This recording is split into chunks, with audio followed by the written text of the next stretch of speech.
All right. It is Monday, October 3rd. And I figured I'd jump on here and have a conversation about how we view things in life and what often people refer to as our focus or our vision. And one of the things I'm sure many of you know who follow me on at least social media is I take a lot of photographs, particularly of sunsets, sunrises, and I love the mountains, but I did not take my camera to Tennessee. I forgot it that morning. One of those moments in life, I got about 40 miles from here and I realized I didn't bring my camera to Tennessee. So I used my cell phone, which is not for me quite the same. And that's part of this. So let me give you a brief explanation, a couple of things about lenses, okay? Just so you get the idea. This, this lens right here is what we call a wide angle lens. And as you can see, it's got a big piece of glass right there. And it is actually considered a super wide. It's 10 to 20 millimeter focus, or not focus, but width. So with this lens, I can see almost everything in my normal field of vision. Actually, not true, but a lot more of what I can see. Then let's say in this particular lens, which is a fixed 50 millimeter lens. So you see how small, much smaller that glass is there. So what you're looking through gives you your vision of the world. And in reality, that also holds true with our lives, which is really funny. It works that way, isn't it? Um, so when people talk about focus, oftentimes they're talking about one thing: focus on that, focus on that. And there are times in life when having a clear focus is vital to getting something done. But the other thing is that you have to have vision. And that's where having a wider lens of life can pay off. Because if we focus too much, we fail to see other important things that are around us. Good example would be, let's say we're driving our car and we're focused on the lines and the car in front of us. But what we don't see is the sign for the exit that we were looking for. So we've narrowed our vision down to make sure, well, I'm not going to crash this car, so I want to watch them lines and I'm going to watch that car in front of me. But then you don't get where you want to go because you're not seeing the bigger picture, particularly the exit signs that tell you here's where you want to go. And that's the same when you do a photograph. If you narrow your focus, or you use not, well, I shouldn't say focus, if you narrow your lens, the width of your lens, what you're looking at, if you narrow that, there are a lot of things on the outside that you won't see. And sometimes that's a big payoff in photography. If you're shooting a picture of a person's face, and there's a bunch of, like for instance, you're looking at me now, and there's a bunch of stuff going on right here with the chairs and the carpets from outside when the hurricane came through. It was actually a tropical storm, but we brought all the carpets in, we washed them, and we are getting ready to put them back out. But so there's a lot going on in this picture. If I'm going to do a portrait of somebody, I don't want a lot going on behind them. Or at least I don't want you to perceive a lot going on behind them. So I want to create a focus on them and them alone. And everything back there will just be either a blur or hardly even visible. And that can harm us as we go through life. If we focus in on one thing. There's nothing wrong with having a set of sound principles. A good friend, excuse me, had us do an exercise in principles, and it was really enlightening. And the thing is, you should always have a focused set of principles. Beyond that, you should be open, wide open in your lens of life to see what's going on and to change if it's necessary.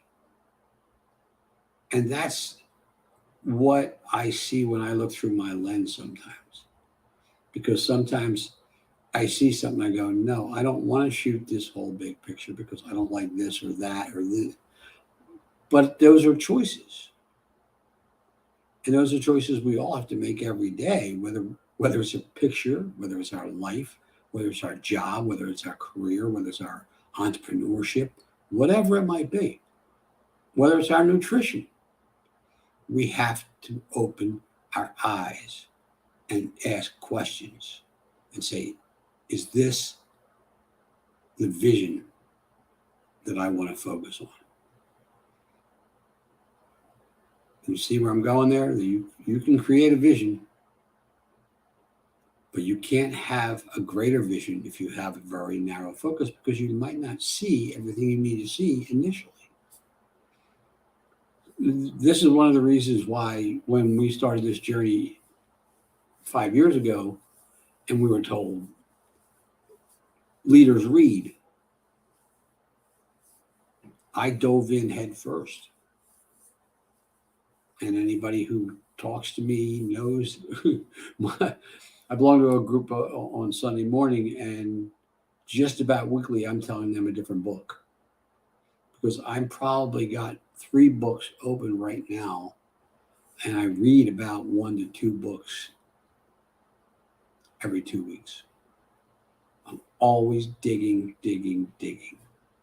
And that's really what we should be doing, guys. If you want to grow, you have to explore the world. And you can't explore the world when you look through a narrow lens. All you're going to see is your world, the world you want to create. And there's nothing wrong with wanting to create a world, as long as it's the right world. People talk about putting your ladder against the right building. You know, I'm climbing the ladder of success. Is it the right building? You may not know that till you get to the top and you realize that's not the rooftop you wanted to be on. But often when you get to that high point where you're at the top of the ladder and you're going, I'm in the wrong place. If you don't turn around and start climbing back down right away, it might be the really good idea to get your wide lens out and look around while you're up there, because you're already up there. So you might as well see what's going on, and maybe you'll find the other building that you really want to put your ladder on and climb. So that's really where I wanted to go today. The difference between having a wide view of the world, and this doesn't mean you should accept everything that's thrown at you, because let's face it, that's not going to happen. You can't just, I'm not going to use the word can't. Shouldn't use either. We ought not discount everything. We ought not accept everything. That's probably the easiest way to put it. Just because something's there doesn't mean it's necessarily acceptable. Just because something happens. Give you a good example. There have been plenty of things in this nation that were legal hundreds of years ago, or 100 years ago, that are not legal now. There are plenty of things that were not appropriate that were legal. That's focus. That's not vision. Vision is looking and saying, okay, is this just? Is this moral? Is this right? And will I not harm anyone else by doing it? Because now you're looking at everything and deciding this isn't good for me, that's good for me, I can do this, I don't think I can do that. And then when you find those things, there's no harm in focusing on it to get to where you want to go. But once you're there, what's waiting for you? The next destination. And that's sort of what's been happening with me is I just keep going from destination to destination, from goal to goal to goal, because I'm not done. I said that the other day. I mean, how can you bounce back from all this adversity? Well, simple. I'm not done. I have a long way to go and a lot of things I want to get done. So that's it, guys. Look for vision and focus on what will get you to fulfill that vision. Have a great day. I hope this was helpful.